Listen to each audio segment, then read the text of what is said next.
You know, in the 1750s, King George III wrote an essay condemning slavery. This was a full 50 years before the abolition of the slave trade. Queen Victoria, his granddaughter, was very well known for her warm reception towards the Muslim community, towards Maharaja Dalip Singh of the Sikh Empire. Her son, Edward VII, very famous for his positive attitudes towards the Jews, raising anti-Semitism with the Tsar of Russia. Empire and slavery are universal elements. Every country in the world has experienced slavery. The African empire, there were numerous cases in Africa of the slave trade but that doesn't existing. mean that we Why shouldn't does that mean be that doing Britain, something about it today.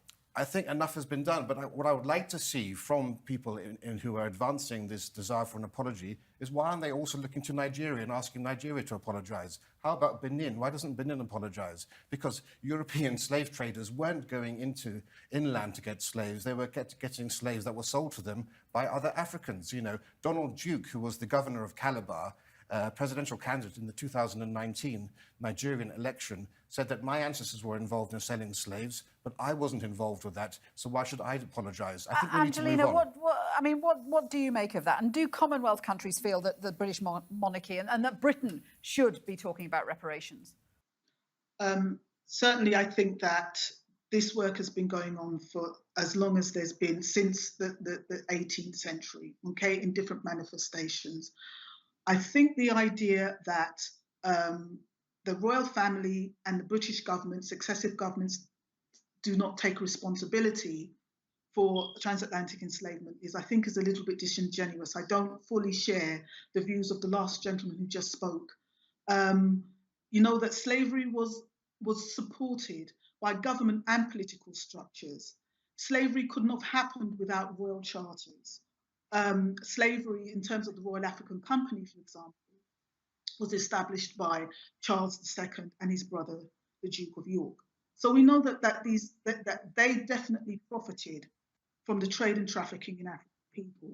We know that Jamaica, for example, was literally the jewel in Britain's crown during this period. You know, it was the richest enslavement colony that Britain had. And so we need to bear that in mind, okay? Is this the direct reason why countries like Jamaica and Barbados are now seeking to not have the Queen as their head of state? It may be. It also may be everything that's also happened in recent years. It may have something to do with what was happening, has been happening, and continues to happen around the Windrush scandal. Okay, so the Windrush scandal is something that we've been aware of only in the last 4 years.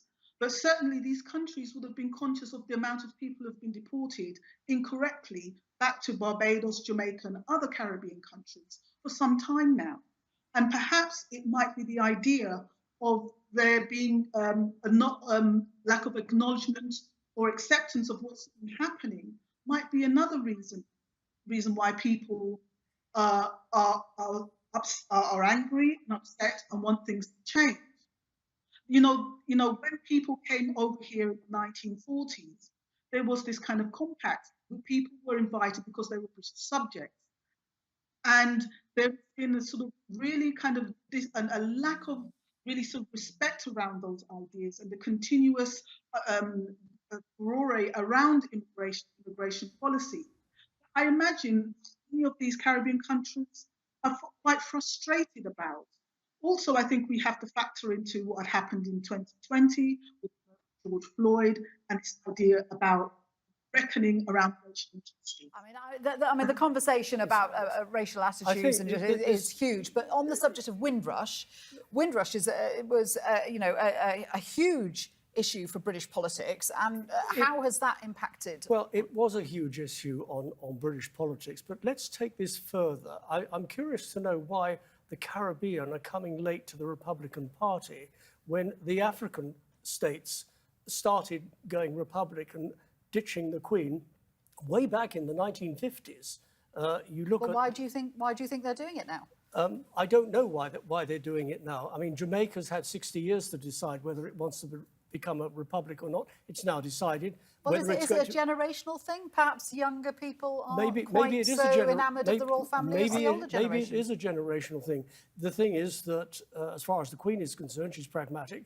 She said so much in so many words in Australia in 2000 after the Australian referendum, when it went to the monarchy instead of going a republic, that it is for the people to decide. The people in Barbados, they have decided and they've become a republic. The people in Jamaica will no doubt decide, or the government will decide for them, and they will become a republic. And so the rest of the Caribbean countries will probably follow suit. This is not a problem. You've got to separate this from the wider Commonwealth. The Commonwealth will exist. It is a voluntary organisation of 54 member states. There are states who never had British association. Mozambique, Cameroon, Rwanda, Angola has put its hat in the ring, wants to become a member. So let's separate the two. The Commonwealth will continue to exist. Whoever is the head of the Commonwealth, it's not a hereditary title. The Queen has asked the Commonwealth Secretariat and its members, she would wish for Prince Charles to be its next head. That is going to happen. What happens after that? Well, William made the point. It's not his bailiwick.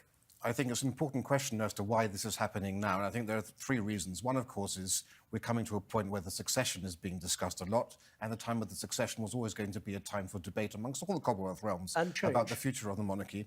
But it's telling also that it is a generational issue too. But it's telling that those people who actually lived during the time of the Queen's reign in the 1950s and so forth, they never pushed for a republic. It's telling that India and Pakistan and other countries got rid of the monarchy, but the Caribbean didn't. It's been doing now, and it's a confluence of two different things. Firstly, it's the rise of critical race theory. It's the attempt to export George Floyd to Britain and to the Caribbean, where there's no real relevance or connection to an American situation. But it's also the influence of China. And China is invested so heavily in the Caribbean, in Jamaica most of all, and is using debt diplomacy. It sees the Caribbean as a strategic post, very important because of its proximity to America. And as Tom Tugendhat, the British head of the Select Committee, said, it seems as if the Caribbean willingly wants to get rid of a harmless British Queen and replace it with an aggressive imperial China. And we even had in the Sunday Times an article saying it's no more Little England in the Caribbean, it's Little China. And this is an issue which I think the Caribbean sees China as a source of much more money than Britain ever gave to it in recent years. But the problem is, colonialism comes under many guises, and what China is doing is a new form of colonialism. And Britain is one of the world's least racist countries. If you want to find one of the world's most racist countries, you merely need to look to China and its attitude towards minorities, including black people. Well, as we've already said, the Jamaican Prime Minister Andrew Holness has campaigned on a platform of making Jamaica a republic. But here's what people in Jamaica had to say about the British monarchy. It is an insult to us for these young people to be here to try to persuade us to keep the status quo in place when our goal is to loosen and remove the gloved hands of the Queen from around our necks so that we can breathe. Yearning for liberation, temptation, frustration, desolation. What a situation! Segregation, degradation, persecution. What a tribulation. Because we began our independence economically weak after having been pillaged by the monarchy, who today live on the benefits of that work. Angelina, do you agree that the example set by Barbados, and now it looks like Jamaica is also making moves to remove the Queen as the head of state, do you see that as a trend that is going to continue? I do see it as a trend. I think the idea, we have to, personally, I think we need to think a bit more carefully. I mean, the idea of this critical race theory that's being kind of thrown about as something that's really quite dangerous and terrible. And my personal view is that critical race theory is a methodology, it's a pedagogy, it's not an ideology. It's trying to understand how things work. I mean, the gentleman again alluded that Britain is the least racist country. I would challenge that view. Okay, I would challenge that view based on so many things, reports, so many observations that demonstrate that there is an issue that we need to explore around racism in Britain. But to go back to your point about whether other countries will follow Barbados and possibly Jamaica, I think they will, because I think that the idea of wanting to seek independence, not just independence from as Britain as former colonies, but removing the Queen as head of state, is really about asserting identities that are not just about British or French or whatever a region we're talking about. It's about maybe also asserting one sort of African identity, the ones that we are not being taught in schools. People who are living in the Caribbean are the descendants of enslaved African people, and perhaps want to really explore and adhere to more of these identities and understandings about their histories prior to being captured and enslaved. These ideas of cultural, political, social, these are very important to people. So it's very difficult to kind of attribute it to just one particular thing. There's lots of things, very complex issues here that we need to consider when we're thinking about why does Jamaica, why does Barbados, and possibly other British Caribbean countries are going to make the decision to sever their ties from the British monarchy and the British state. Dickie, this idea of identity of countries like Jamaica and Barbados, do you think when William and Kate visited the Caribbean, did they do anything to bolster the popularity of the monarchy, to make countries feel that their identity was not totally wrapped up in British colonialism? It wasn't their platform to go and sell the monarchy to the Jamaicans, to sell the monarchy to Belize or any of the other Caribbean countries. They were there at the behest of the Queen because Jamaica and the other countries are realm states. It is the Queen's Platinum Jubilee, and they were there representing her. They weren't there to sell the monarchy. It is for the people to decide as to whether they want to retain the monarchy. They will decide in Jamaica, probably not. But I mean, their role in countries like Jamaica is symbolic, isn't it?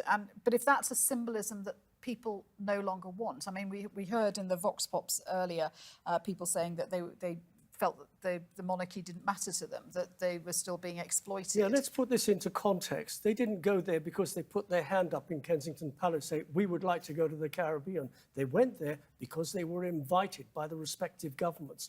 If the respective governments didn't want them, then they shouldn't have issued an invitation. And Rafe, this idea, I mean, Dickie says quite rightly that there is a difference between the Commonwealth countries, and there seems to be no suggestion that countries want to stop being part of the Commonwealth, but they do want a different relationship with Britain and with the British monarchy. Would you agree with that?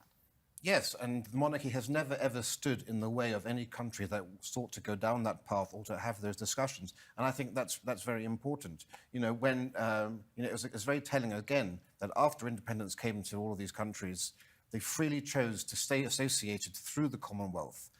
Compare that, for example, to Russia. When the Soviet Union collapsed, Poland, Hungary and the Czech Republic couldn't get out of there fast enough and join NATO and the EU. So, of course, as things evolve, there will be new relationships. But the idea that, the monarchy has something to account for, that the monarchy is responsible for something or has a responsibility, I think is for the birds. But It's very Angelina healthy. says, the monarchy were in charge of Britain at a time when slavery was Hang a on, way hang for... on. The monarchy have never been in charge. They haven't been in charge since the reign of Charles I. He got his head chopped off because he interfered with politics and Parliament. Parliament didn't like that. They chopped his head off, and they had no monarchy until 1760. I think it's very important. That's a very important point. And there's 16, 17. The problem is there's a lot of ignorance that's around here. The British Empire comes in two halves, all right? The first 150 years, slavery was a very real and live and terrible issue. But the British Empire spent the last 150 years of its existence atoning for the empire. It was Christian humanitarianism, this evangelical Christianity that shaped and guided so much of what happened in the empire. The Royal Navy expended huge amounts of its resources in forcing an end to the slave trade. Slavery and imperialism are not unique to Britain, they are universal. What is unique to Britain is that Britain was the first country to actually enforce the abolition of the slave trade and enforce it globally. I think and that, Angelina needs to be would celebrated. very much abolition of slavery because of the consistent rebellions and revolts that were happening. They knew that if they didn't, that there would never be peace in the Caribbean. Let's the British had to go into Africa and enforce the abolition of the slave trade. Do you know how many people in Nigeria were actively protesting and opposed to the abolition of the slave trade because it hurt their industry? The slave trade in Africa existed long before Europeans arrived. The slave trade in Africa continued long after, into the 20th century. I just want to bring up something that, you know, we obviously had Prince William speaking about his sorrow about the practice of slavery. But a few years ago, it was interesting, Prince Harry essentially suggested that Britain's colonial past had to be acknowledged for countries to move on. He was speaking in a video for the Queen's Commonwealth Trust in 2020. At the time, Dickie, Harry was criticised for conflating the Commonwealth with the Empire, but what he was doing was acknowledging the very real pain that people still feel about Britain's past, which is Angelina's point. In a sense, yes, actions can be taken and responsibility acknowledged, but there is still this very real, deep sense of injustice, which is clearly what the royal family came across. There is a deep sense of injustice, but I don't see any daggers being pointed at Germany, France, Italy, all these countries that had possessions, if I can put it that way, and Belgium on the African continent. They too will swear. And I'm curious to know why there is this, nothing wrong with the debate, but why there is this massive debate on just one part of the world, the Caribbean, when quite clearly it was happening all over the African continent. I think the debate is on the Caribbean because we've had Barbados and now Jamaica talking about parting ways with the British monarchy. Possibly the Bahamas might follow. So, last quick question to you, Angelina: do you think we could see more countries ditching the Queen as their head of state and trying to put distance between themselves and Britain? Okay, are you talking about the Caribbean, or are you talking about the Commonwealth? Well, there are something like, I think it's 14 Commonwealth countries who currently have the Queen as their head of state, I mean, including Australia and Canada, where there is a big debate raging about whether that should be the case. Do you think there will be more of a move to remove the Queen as head of state in those countries? I think if there has been actions and activities within those Commonwealth countries to discuss these issues in a way that people kind of think that we've been caught on the back foot here in regards to Jamaica. And I disagree that we've been caught on the back foot. This is a discussion that's been going on for a very, very long time. If these discussions have been happening in other Commonwealth countries, then yes, we can anticipate other Commonwealth countries wishing to sever their ties. But again, that depends on the strength of the movement in those countries. Angelina, thank you very much. And Dickie and Rafe, thank you for joining us here on Roundtable. And remember, you can see more discussion and debate on our YouTube channel. Search for Roundtable TRT World. For now, from me and all the team here, bye-bye, and thanks for watching.